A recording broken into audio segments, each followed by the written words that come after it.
Sinds vrijdagavond is Venray weer helemaal in de kerstsfeer gehuld. Met een goed gevuld programma werd een rondje centrum gelopen langs alle attracties. We gaan daar beginnen met Joekskapel. We lopen vanaf de ijsbaan naar de Sint-Pietersbandenkerk. Dan gaan we Deke Smeets en zijn misdienaars ophalen. Vervolgens gaan we naar de kerststal. Dan gaan we de kerststal officieel inzegenen. We gaan naar de kerstboom op de Grote Markt, die afgelopen woensdag geplaatst is geworden. Mede dankzij de Pelema's. En daar zal Deke Smeets ook de kerstboom officieel inzegenen. En zal hij met een druk op de knop het kerstlicht laten verschijnen. Zegen deze kerstkribbe, deze stal, die vreugde mag brengen in onze gemeenschap.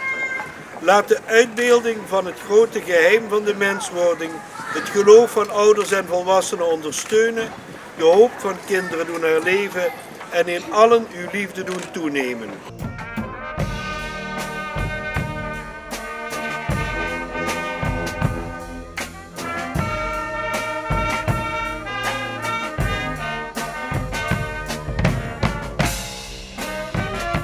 Hierna werd de stoet voortgezet richting de ijsbaan.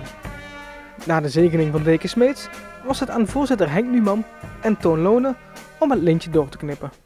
En om uiteindelijk bij dit moment uit te komen, was de Stichting Winterpret al een poosje bezig. Nou, de voorbereidingen beginnen eigenlijk al in februari met een bestuur van 7 man. Het werk voor de opbouw van de ijsbaan begon afgelopen dinsdag. En dan moet je denken van 8 uur 's ochtends tot 10, 11 uur 's avonds. En een uurtje geleden was het klaar. Na de eerste editie van vorig jaar heeft de organisatie wat dingen veranderd en is de baan iets aangepast. De baan is groter. We hebben een aantal punten waar we van vonden dat het vorig jaar niet was wat we wilden, verbeterd. Dat is onder andere de uitingen die de sponsors kunnen geven, want zonder sponsors hebben we geen ijsbaan. Er is ook een LED-scherm, staat buiten de ijsbaan opgesteld, waarbij duidelijk wordt wie die sponsoren zijn geweest. En we hebben een curlingcompetitie, die start aanstaande maandagavond en dinsdagavond. En de finale daarvan is zondag 8 januari.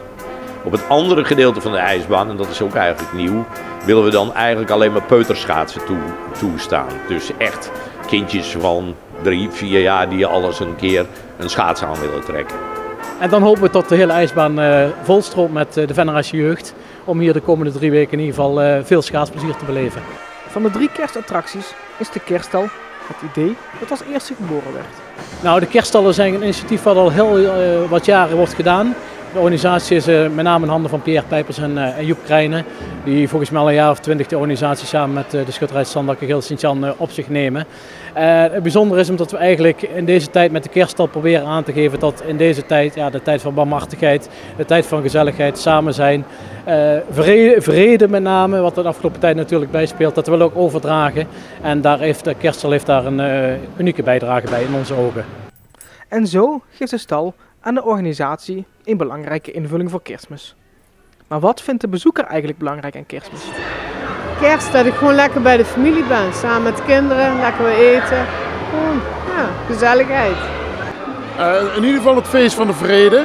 Dat is tegenwoordig natuurlijk een kwestie, ja, die gaat nergens meer op. En in de wereld is het één grote ellende, dus ja, voor ons is het wel het feest om bij elkaar te zijn. Met de mensen die je lief hebt. Het gezellig samen zijn en met de familie en ja, natuurlijk samen naar de ijsbaan.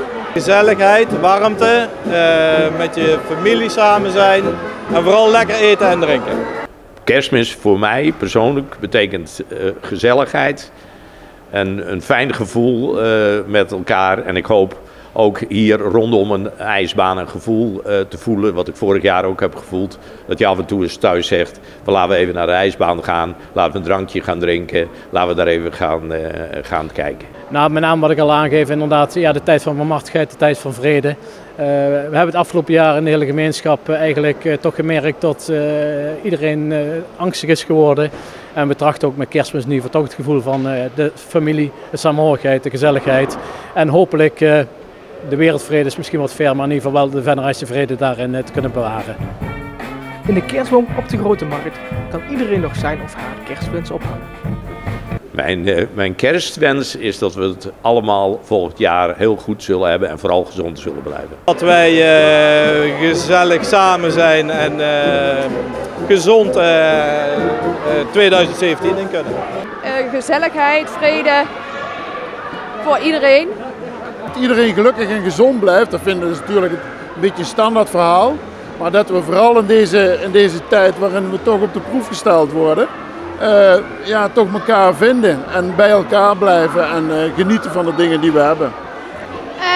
Geen oorlogen en vrede op aarde. Als we eens allemaal ietsjes meer met elkaar rekening zouden houden, elkaar zouden helpen, ziet de wereld er heel anders uit.